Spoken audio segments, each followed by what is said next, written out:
Imagine a company that makes nothing at all. It owns no factories, it sells no chips, and yet it quietly collects a small toll on almost every smartphone on the planet.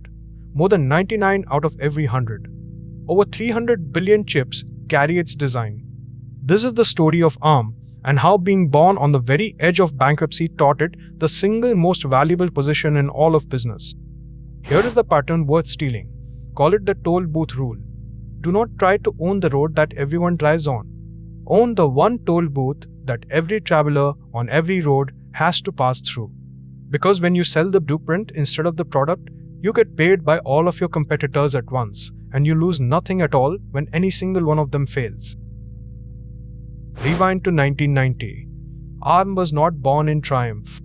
It was born out of desperation, from the wreckage of a British computer company that had nearly gone bankrupt. 3 firms pooled what little they had, a tiny team of 12 engineers, a bit of cash from Apple and some tools, and they set up shop not in a gaming headquarters but in a converted barn outside Cambridge.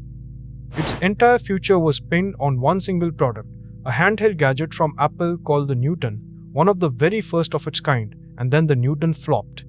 And the little barn company realized something genuinely terrifying. A business that stakes its whole life on one customer's one product is always just a single failure away from death. So it reached a fork in the road. The obvious path was to build its own chip and sell it, going head to head with Intel, the biggest chip maker in the world. The other path had almost never been tried: sell no chips at all.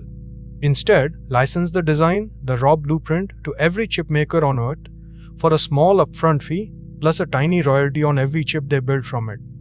ARM chose the blueprint. It would manufacture nothing, and instead take a few pennies from everyone. And overnight, a company that would have been a competitor to the entire industry became a supplier to the entire industry instead. Its rivals were no longer its enemies.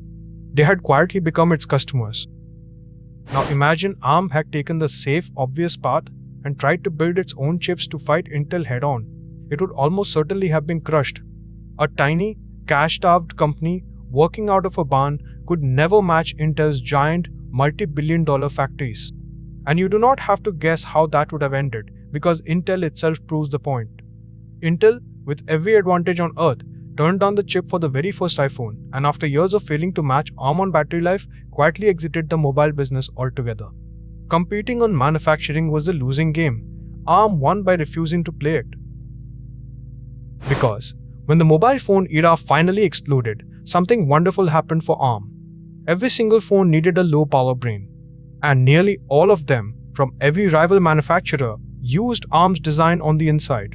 So it no longer mattered which company won the phone was, or which brand you happened to buy. ARM collected its small toll on almost every one of them. And there was a hidden gift baked into that design from the very beginning.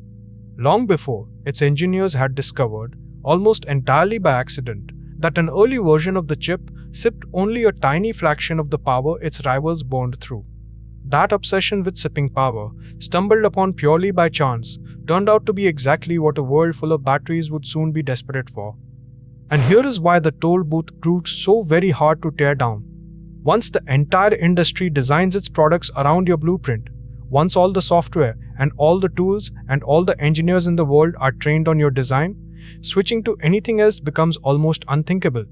At that point, you are no longer merely a supplier. You have quietly become the standard itself. The result: a company that makes no chips of its own now sits inside almost every phone on Earth, and a fast-growing share of everything else: cars, sensors, and the giant computers inside data centers. More than 300 billion chips, and still counting, carry its design. It became one of the most important companies in all of technology, not by building the product, but by owning the toll booth that everyone else's products are forced to pass through. Look back at the shape of it, born from a bankruptcy with almost nothing to protect, nearly killed by leaning on a single customer.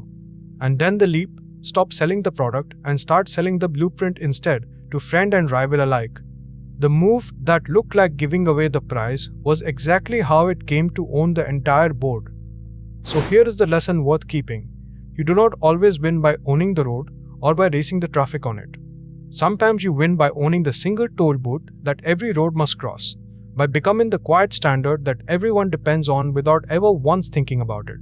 So ask yourself, honestly, is there a place in your own world where you could stop competing on the product and instead become the toll that everyone simply pays without even noticing?